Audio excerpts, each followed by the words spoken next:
Welcome back to Lubi's kitchen. അപ്പോൾ ഇന്ന് നമ്മൾ ചെയ്യാൻ പോകുന്നത് നല്ല ഉണക്കമീനിട്ട മോര് കാച്ചിയതാണ്. അപ്പോൾ ഇതെങ്ങനെയാണ് ഉണ്ടാക്കുന്നതെന്ന് നോക്കാം.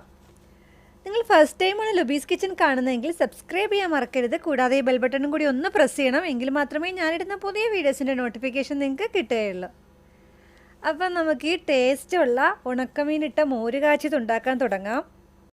അപ്പോൾ അതിനായിട്ട് ഞാൻ എടുത്തു വെച്ചിട്ടുള്ളത് അയല മീൻ ഉണക്കിയതാണ്. ഇപ്പം ഇത് ഉണ്ടാക്കുമ്പോൾ ഏറ്റവും നല്ലത് ഒന്നീ ചെമ്മീൻ ഉണക്കിയത് അല്ലെങ്കിൽ അയല മീൻ ഉണക്കിയതായിരിക്കും.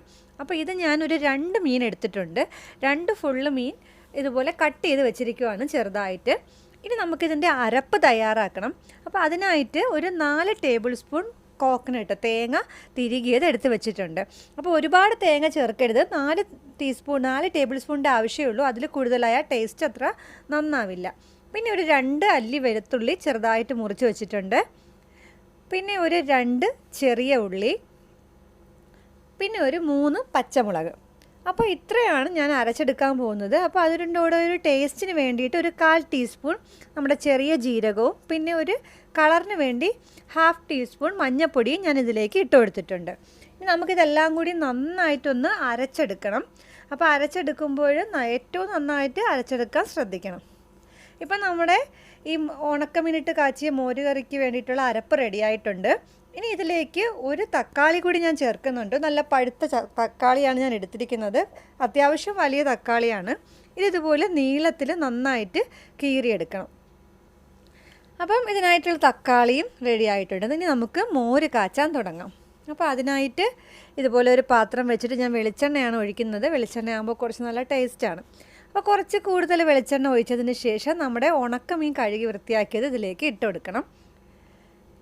അപ്പം ഉണക്കമീനിന് ഇതിൽ കിടന്നൊന്ന് വേകണം. അപ്പോൾ അതിൻ്റെ കൂടെ നമുക്കിതിൽ കൂടി കുറച്ച് 1/4 ടീസ്പൂണോ അല്ലെങ്കിൽ അതിൽ കുറച്ചുകൂടി കൂടുതലോ മഞ്ഞൾപ്പൊടി ഇട്ട് കൊടുക്കാം. മീൻ ആയതുകൊണ്ടാണ് ഞാൻ കുറച്ച് മഞ്ഞൾപ്പൊടി ഇട്ട് കൊടുത്തിട്ടുള്ളത്. ഇനി ഇതൊരു നോർമൽ ഫ്ലെയിമിലിട്ട് ഈ മീൻ നന്നായിട്ട് കുക്കാവണം. മീൻ നന്നായിട്ട് കുക്കായതിന് ശേഷം നമുക്കിതിലേക്ക് ടൊമാറ്റോ ഇട്ട് കൊടുക്കാം.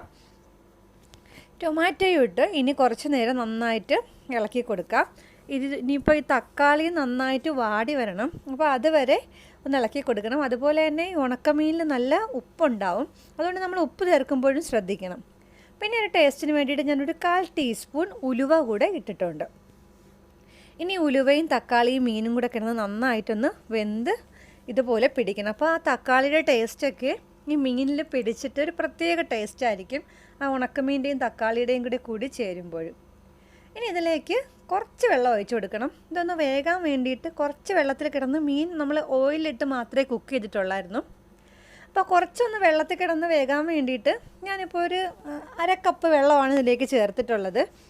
അപ്പോൾ അതിൽ വെള്ളത്തിൽ കിടന്നിട്ട് ഒന്ന് തിളയ്ക്കണം. എങ്കിൽ മാത്രമേ ആ മീനിന് നല്ല ഒരു വെന്ത ഒരു ടേസ്റ്റ് കിട്ടത്തുള്ളൂ. അതുപോലെ ആവശ്യത്തിനുള്ള ഉപ്പും കൂടെ ഇതിൻ്റെ കൂടെ ഒന്ന് ചേർത്ത് കൊടുക്കണം.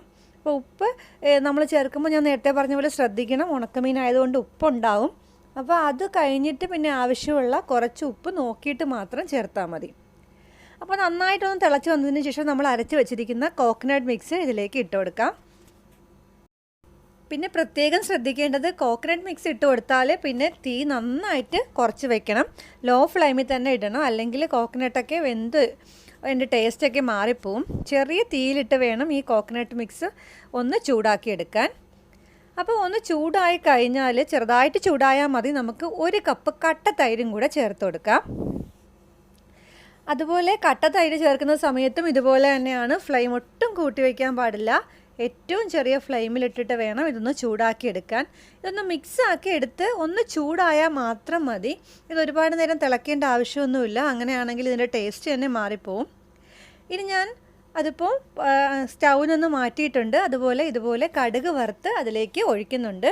അപ്പോൾ ഞാൻ താളിക്കുന്ന സമയത്ത് ഇതിലേക്ക് തേങ്ങയും കൂടി ഇട്ടിട്ടാണ് താളിച്ചിരിക്കുന്നത്. അപ്പോൾ ഒരു പ്രത്യേക ടേസ്റ്റായിരിക്കും ഇതിന്. ആ തേങ്ങ മുരിഞ്ഞ് വരുമ്പോഴുള്ള ഒരു പ്രത്യേക മണവും ഉണ്ടാവും. നല്ല ടേസ്റ്റാണ്. ഇത് മാത്രം മതി ചോറ് കഴിക്കാൻ. അപ്പോൾ എല്ലാവരും ഇത് ട്രൈ ചെയ്ത് നോക്കണം. റെസിപ്പി ഇഷ്ടപ്പെട്ടെങ്കിൽ ലുബീസ് കിച്ചൻ സബ്സ്ക്രൈബ് ചെയ്യണം. താങ്ക്